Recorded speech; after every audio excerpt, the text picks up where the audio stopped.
While I'm fixing this, though, Scarizard, so happy to have you on. We've been trying to do this for Yeah, so long.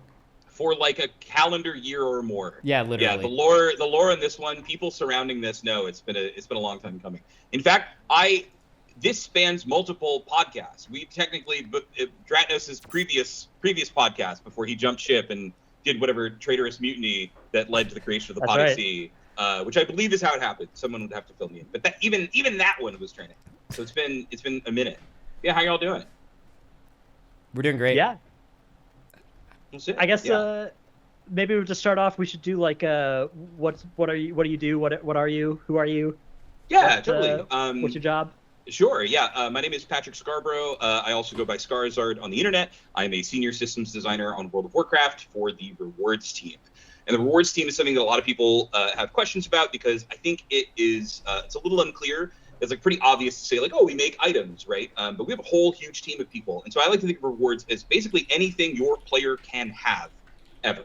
I'm talking like things in your bags, things temporarily, achievements, right mounts, pets, obviously cosmetics, but even down to like, I think back in the day we used to do stuff like the experience gain that you would get in like certain dungeons over others. Like we touch a lot of records, and it ends up being a much more exciting job than I thought coming into it many years ago. That it's very kind of jack of all trades. We help support a lot of other teams, right? I primarily have worked historically with raids.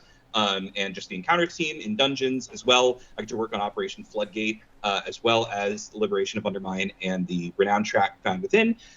Worked on a whole bunch of raids before, and a lot of people on my team touch stuff in those areas as well. So yeah. Oh, and also like events and stuff, right? Like the big, what am I trying to think? The anniversary event, right? There was a huge team that had that, and then people from our team will constantly help out every time there's that, a new zone, everything.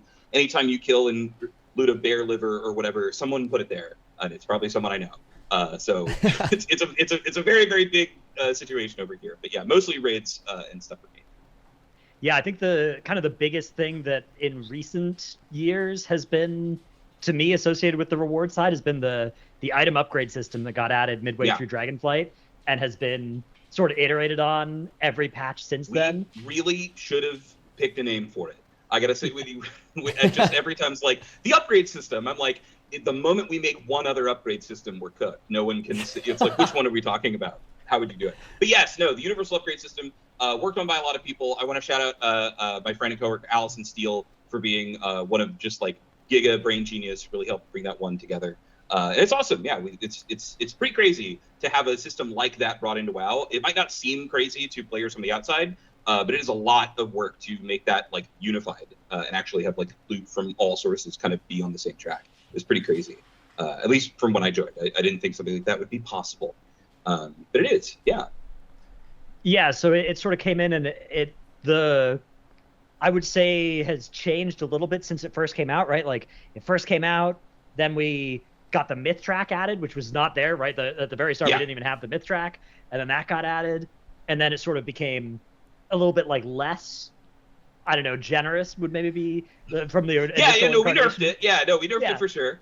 And then it sort of got a buff back again in some ways, especially for raid content in 11.0, and now going into 11.1, actually already on live servers, right? We massive buffs to crest acquisition from M+. So what's sort of been I don't know, that sort of roller coaster that it's been going on of trying to land it in a good place? How has that been happening? Yeah, it's interesting because I think I don't want to like, I don't know what I'm about to say. I don't want to like make people afraid of Doomsday, but the thing about the upgrade system is it is very generous, right? It's doing a lot of heavy lifting for us, right? Like I was saying, the ability to say, I mean, I'm sure y'all remember, and maybe people watching this remember that it used to just be like, oh, if you got an item from a specific raid or from a specific dungeon, it was just better, right? Or it would be capped at a certain way, right? And we had to manage item levels in this way. It was like, oh, that one's only going to go up 7 per difficulty. This is going to go up 13.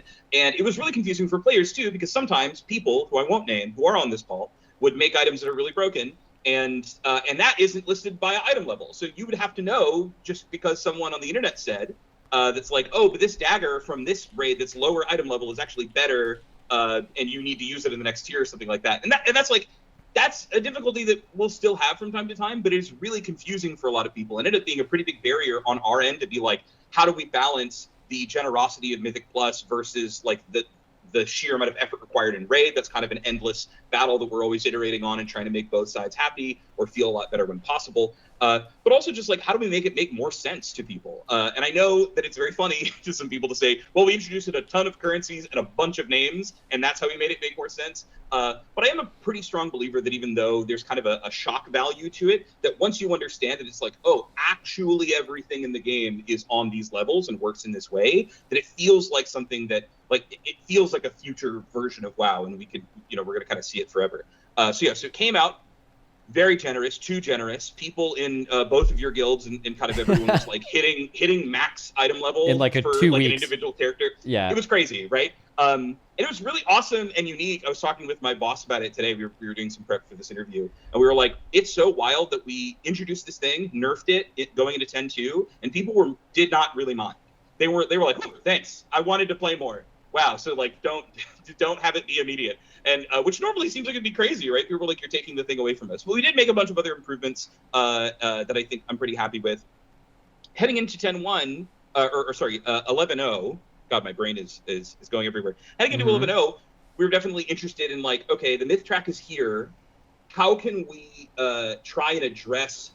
We had a lot of different points of feedback from people heading into this expansion. You all know there were a bunch of changes made to the raid, like adding gilded crests or next rank up crests to the last bosses in the raid, because it just felt like these are harder. It felt a little weird that you could be a heroic only raider and get AOTC, and you would have hero gear you could never cap out, right? Like once I think that clicked in my head, I was like, that's so odd, right? That the only way for someone in that position to ever get gilded crests or aspect crests then is just to, like, do keys. Despite the fact that you like showed up and killed the bosses every single week. And I was like, well, that feels bad. You probably shouldn't do that. And so we ended up making the decision to extend the myth track, which I know was uncontroversial and everyone loved this. Yeah. Yeah. No one was mad about it. But I do think it served a valuable purpose for a moment of just like letting people get stronger in a given patch. Something that we might touch on, right, is the relative balance of the difficulty in the rest of the game versus the power that gear gives you we are in a constant struggle. And internally, I mean, we like each other. We're working together, right? But it's the kind of thing where it's like, okay, it's like rabbit season, duck season. It's like, okay, well, now the raid is really hard, so the gear has to be really good so that when you get it, you feel like you can beat the raid. But then the raid might get too hard, and then it just kind of keeps going in an endless loop. So adding the myth track was, or rather extending the myth track was a way for us to try and say, let's give people who hang out a little longer in a patch just some extra road to run on, right? We kept seeing a lot of people who would get stuck on, like, I think Rashok was a big one that I remember, even though that was the patch we introduced it. I think Smolderon for some guilds, say nothing of Tindral, and even for some people like Nimue and Laradar, would just get walled at these things, and on our end we're like, well, sorry, we've got nothing more to give you. There's no more room unless we nerf the bosses every single week, right? And I know I'm touching on a million things. Max said that I was an omega yapper, and I'm doing my best to prove it right.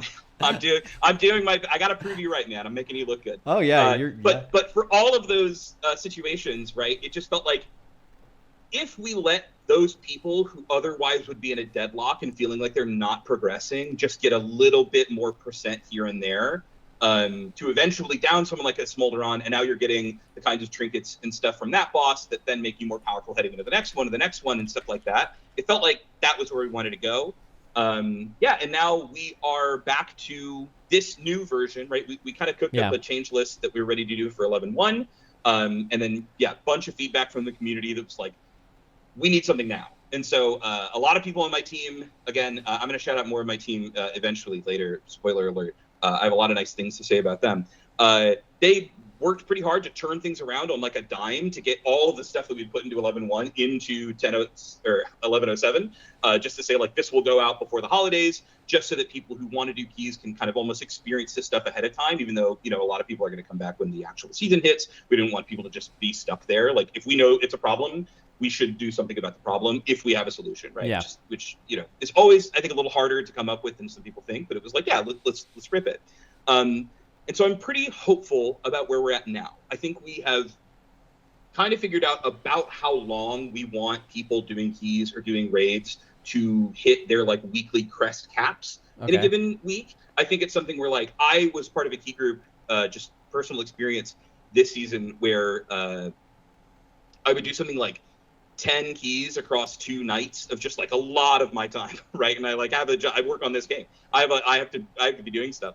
And at the end of that, I would be like, man, I'm still not capped. like if enough of those keys blow up, it was like, that's brother, I sunk 10 hours into this, you know, and that feels bad for a lot of people. And we were starting to see just more and more of the effects of all of these other things kind of being in confluence. And so I think we realized for our part on the rewards team, we wanted to kind of step back a little bit and almost let the upgrade system work a little better for the average player than it was at the start of this expansion.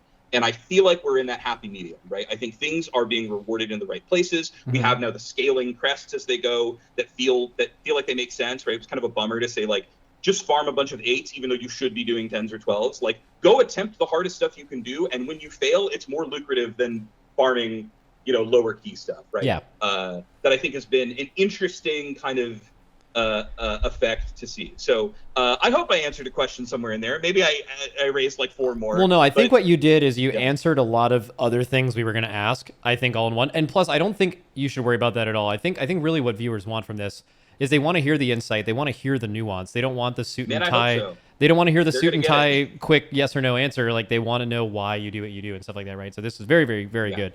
Would have gone very well in a podcast as well. I want to ask you something. Sorry, go ahead. Yeah, no, just a great point I wanted to bring up. I think very insightful of you. I think it would go great in a podcast. Sorry, go for it. What was your follow-up?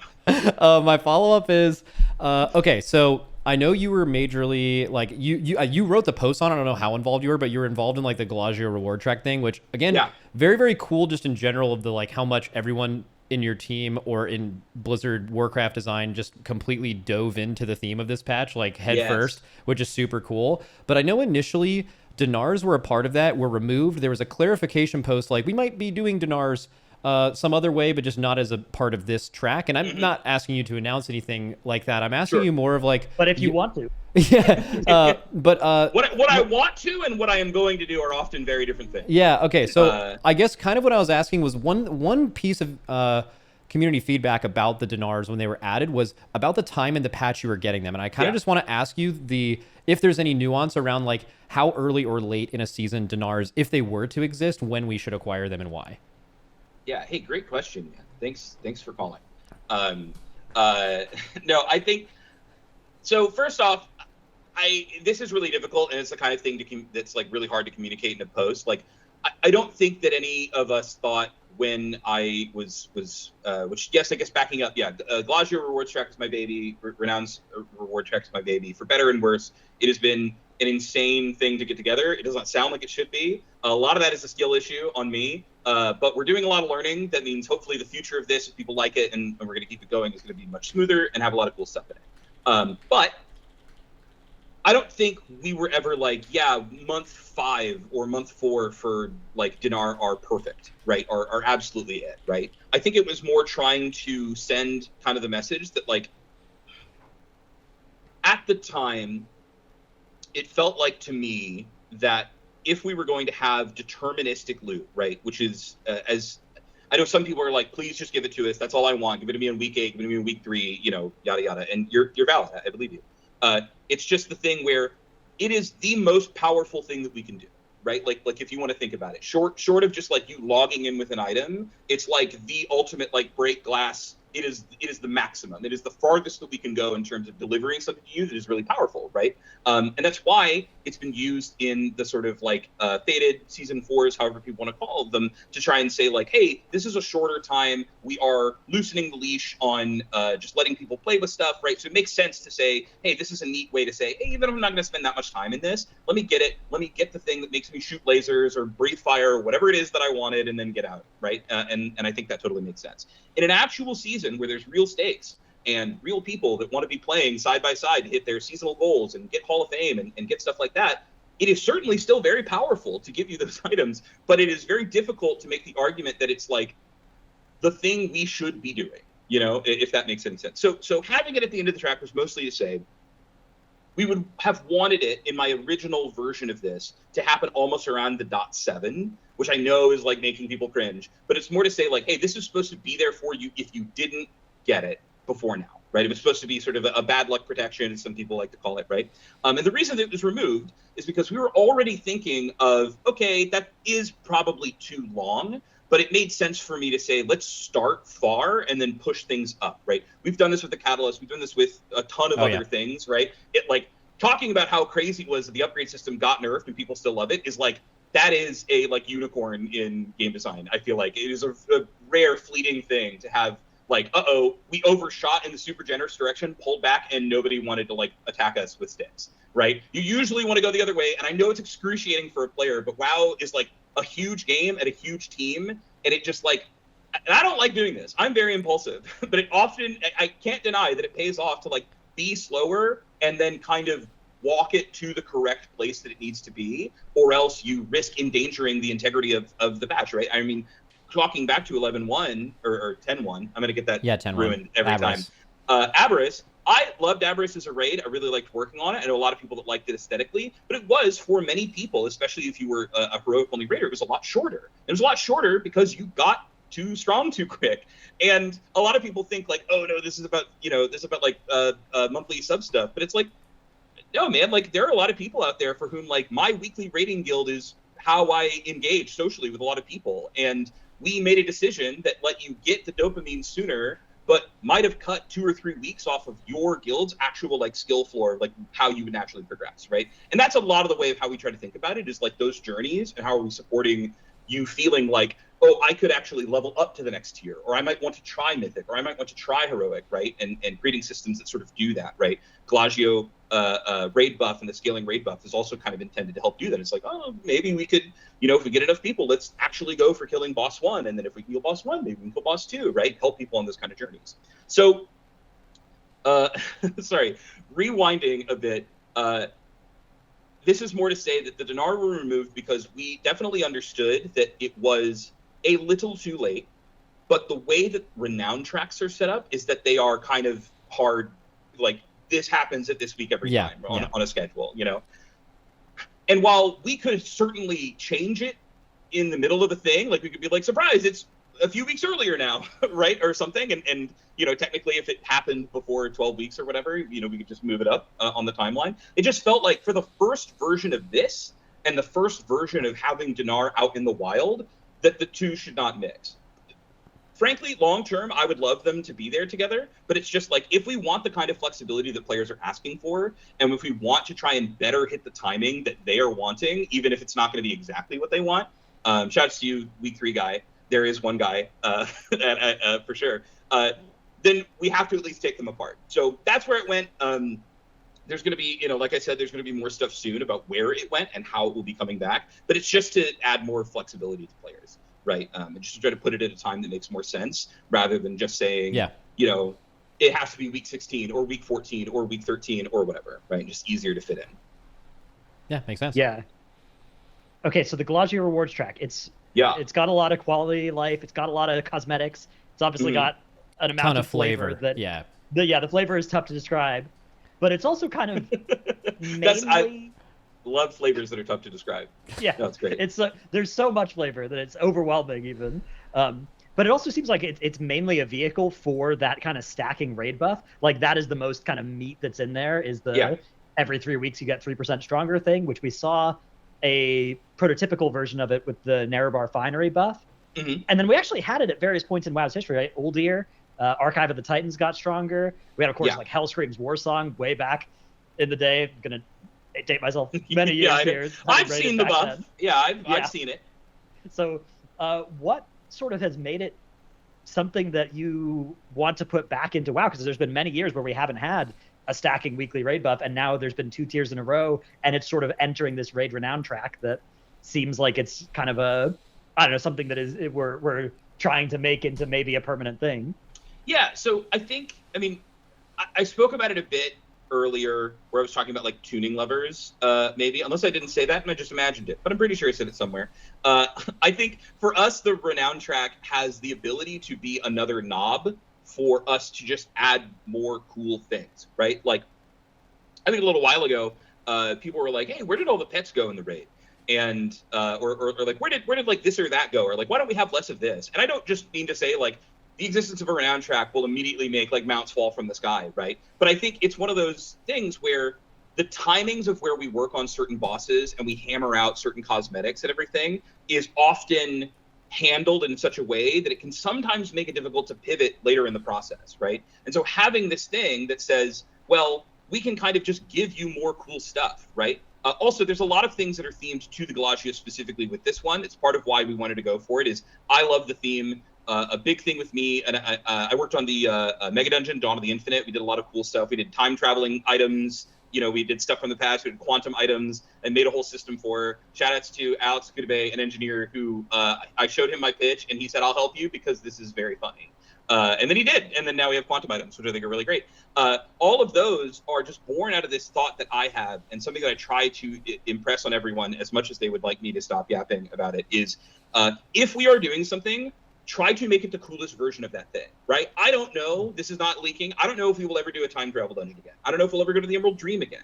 I don't know if we'll ever do an Aberrus again, right? But if we are there, in my opinion, don't hold back. Like, make the version of that thing, right? Like, make the most time travel-y trinket possible. Make the coolest item in that way possible. And so Galaccio Rewards is trying to be that thing where if this bombs entirely, we don't have to come back. And it makes sense because it is so themed to goblins and their silliness and the way that they would run this that we'll just scrap it. We'll find a new way to hit our goals, right? But if we have another raid in the future that's like, it's Ice Crown 3 or 2, it's Ice Crown again or something, right? Then yeah, I probably won't have a guy giving you like food and like a vending machine in Ice Crown, but we could probably find something that seems really sick and really tied to that thing, or having like souls that you like catch in the main area or something. I don't know, but something that should feel like you are getting a basic amount of stuff every time in terms of your power. You're getting a basic amount of cosmetics every time, and then you're getting that little bit of extra that makes you feel like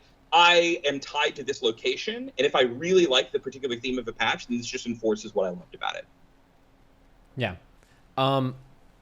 We have so many things we got to talk about. We have 7 minutes left, so we're going to. I know. Sorry. Yeah, you're good. I mean, it has been extremely good so far, but so I know this is something that's not quite up your alley, but I know that like it's not something you directly work on all the time, but I think you prepared for it and asked some people about it, specifically about like the raid difficulty from last raid to this raid. Is that something that you are?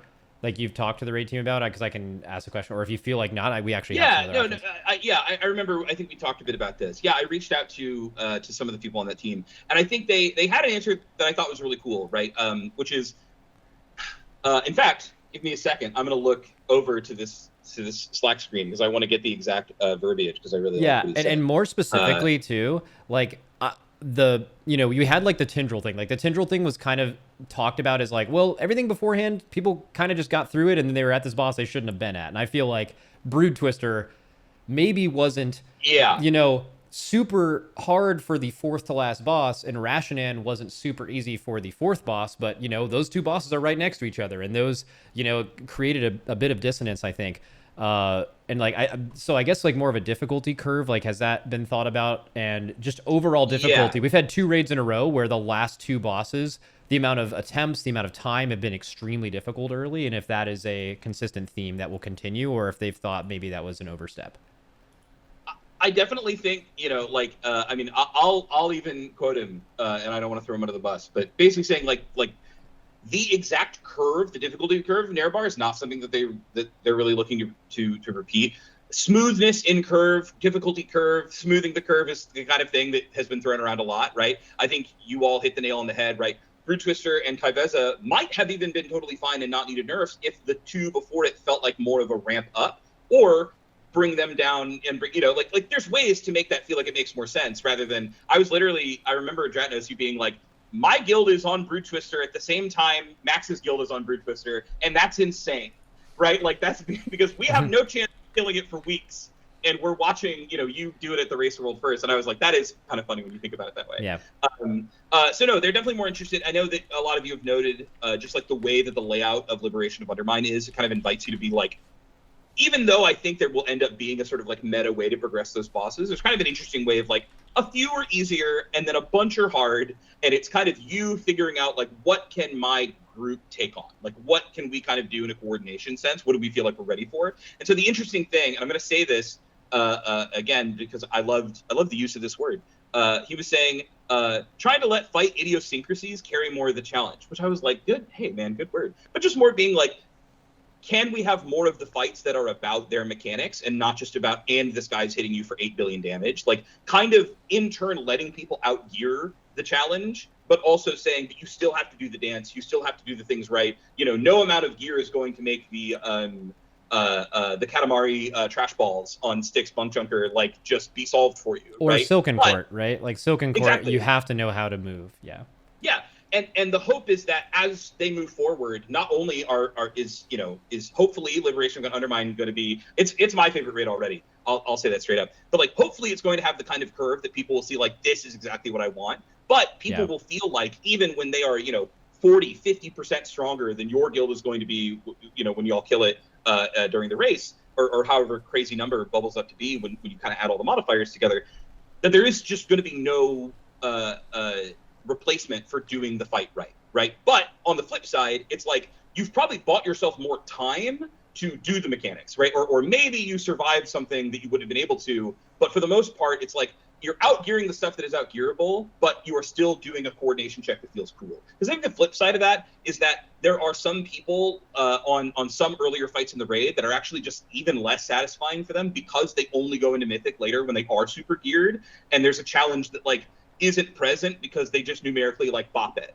right? And hopefully, even though those challenges are probably still going to be like single-digit pulls for those kinds of guilds, they should still feel like, cool, I got a bit of the flavor, I got to enjoy some of the experience, rather than just like everything is easy until I hit a wall and crash, and I am going to park there for like 2 months and be sad. Yeah, and the opposite of that too, right? Which is that you get a fresh set of gear, you get a bunch of vault loot, you get to upgrade crests, and then a boss feels exactly as difficult as it was the previous week. Right. Yeah. I think you two have both done content where you've talked about like some bosses that like gear could never solve for you, right? And I think we're hoping to land on the it is a knife's edge, but we're hoping to land on it of saying like there are parts of this fight that will not be solved for you by gear, but the rest of it will be, right? And give you that room to where you don't have to do one tank Kai'Veza strats, but you do still have to play that fight really good, or you're gonna get bodied. I know we are running out of time, and I know that I have spent so much of this time talking. It is technically what you all asked for, so I hope that's okay. But I wanted to say something here at the end, if I can steal the last 2 minutes of this or 1 minute of this. And even though some people have asked not to be named, I wanted to shout out the members of my team, the rewards team, because they're on the credits of this thing, so you see them. I want to shout out to our lead, Phil Zaleski. I want to shout out Allison Steele, Tyler Newhouse, Alejandro Grossman, Landon Doy, Jonathan Sherwood, John Steady, Jeff Groh, Justin Cage, Paige Rom, Annie Fong, and then our amazing QA, Wes, Niall, Alyssa, and Justin, especially Wes, who's literally helping me with the raid right now as we speak. I have to, when I'm done with this, do this. And I wanted to do that especially because I think there are a lot of people in y'all's community and the community at large who think like, I'm a lead, or they think like, you will see a guy would do an interview and they're like, that's the guy, that's the one guy. And I just don't think that's helpful for anybody. I think it makes devs feel bad if someone like me gets up and yaps a lot and they're like, he thinks he did all my work. But on the flip side, I think there's a lot of gamers out there, lower G, I'm not being mean to any of you, who will think like, they'll think like, oh, that's just PR speak. Actually, that guy is a genius. And I'm like, no, legitimately, every single thing that I've said, that I've mentioned, even the things that I've like owned myself, every single one of the people that I've mentioned and way more have helped me like get it into the game. Every individual person at this company works on so many different things or touches so many different things. I've had really dumb ideas or just like one-off like yell a name at somebody and then it goes in and then that is now like a part of their work life. So it's really, really good. We have a very broad team working on a whole bunch of the stuff, and I just wanted to say that they're best. Okay. Alex, how long can we steal him for before you're forcing us to get off the call? How long do you need? I don't know. I think Dratnos has a couple more follow-ups. One more bonus I question. think a couple more should be fine. Okay. Yeah. All right. One more for the road. I have a question. This one was one of the questions I actually, we kind of did freeform here, but I wrote down some, and this was kind of my favorite of these, so I want to ask this. Yeah, go for it. So one other area that we haven't covered in this is trinkets. It's something that you're kind of involved with, right? Is like the design of the trinkets that we get every tier. Mm-hmm. Have there been any of the trinkets that you've either been involved with or seen or something that you've been like, oh, that's so cool, and then like for tuning reasons or whatever, nobody plays it, and which of those are the most like like, I wish we'd seen more people using that one. Man, basically everything from Sepulchre of the first ones, is I will say. No, so the condensed version of this answer is that I think it's tough. A lot of people are going to be like aghast because Blood Mallet says they're bad or something, but like it's frankly on the raid side pretty hard for us to miss these days, and I'm going to define that, right? We have some superstars like your Spy Masters, right, or your Grief Torches, or whatever. Whenever they crop up, we're gonna have a few that people beacon, right? They're gonna be like, that's the one that I want. I'm gonna hunt down, right? But we don't consider the other ones a failure, right?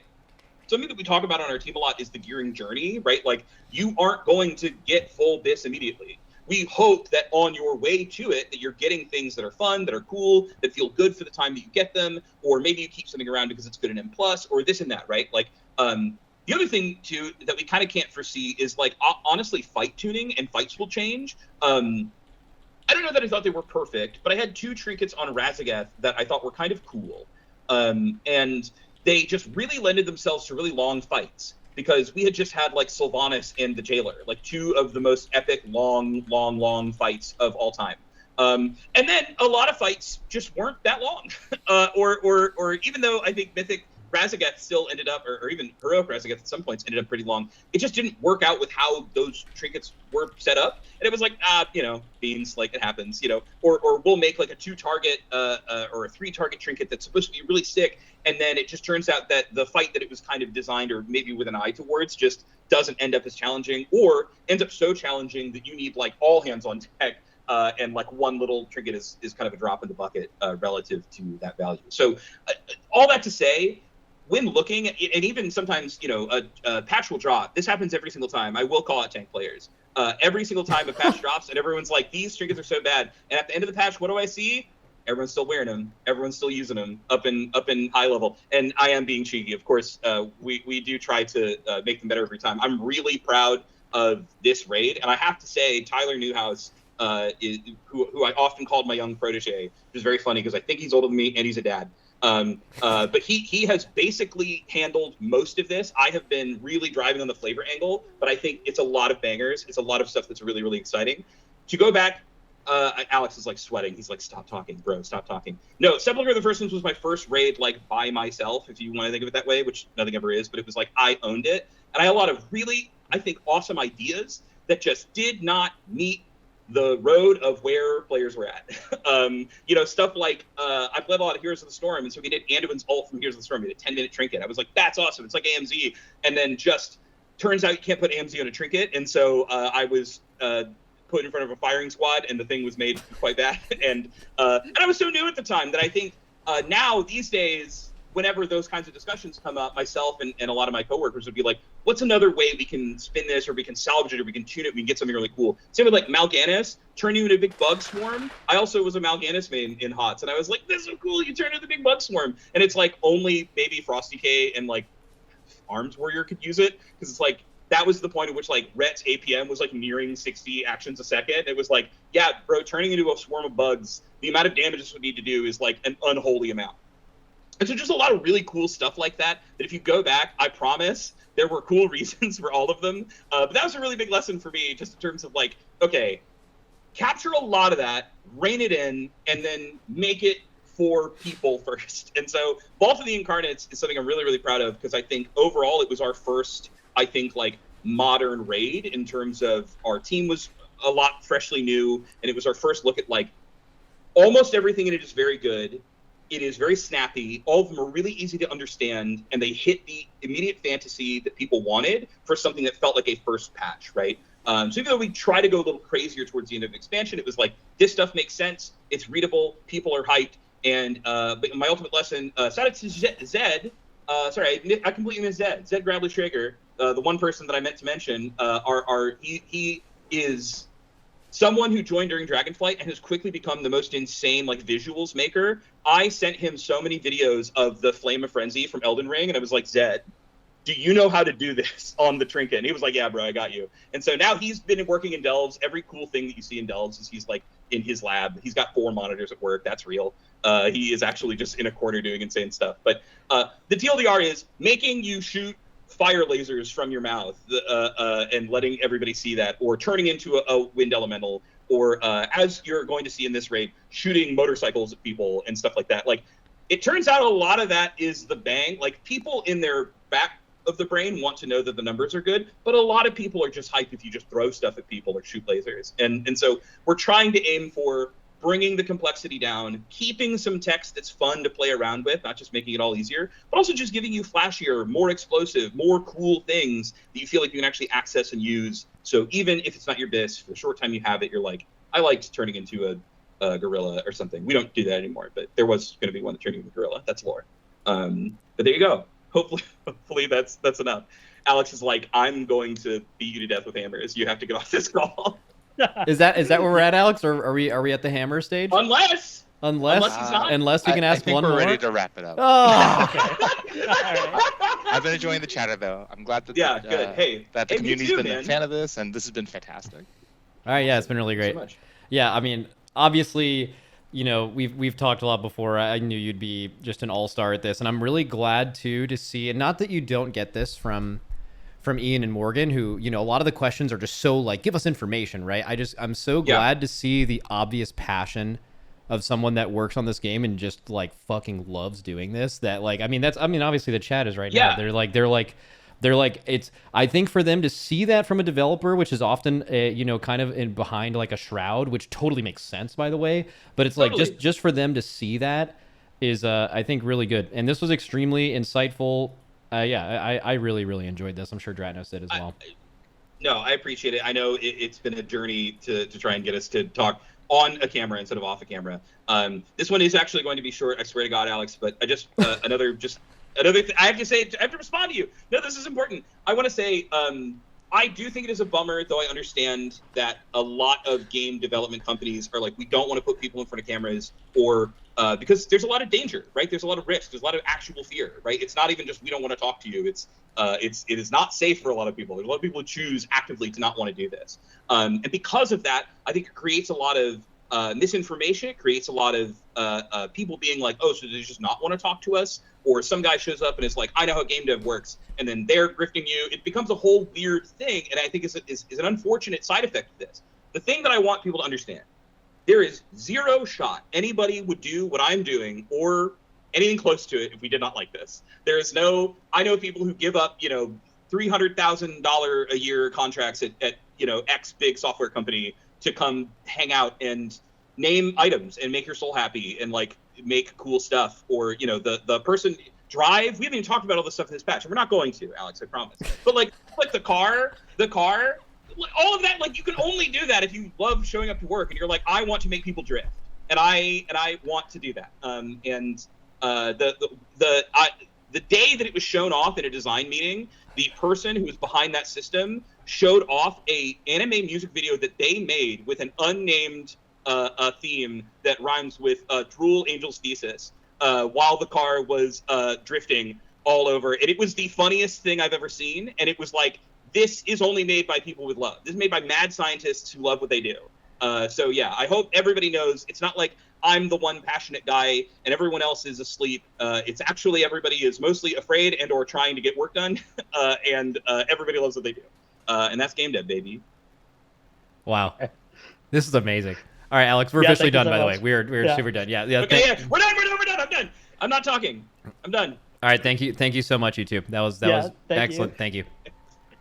Okay. Dude, Alex wants me dead for sure. I'm just saying.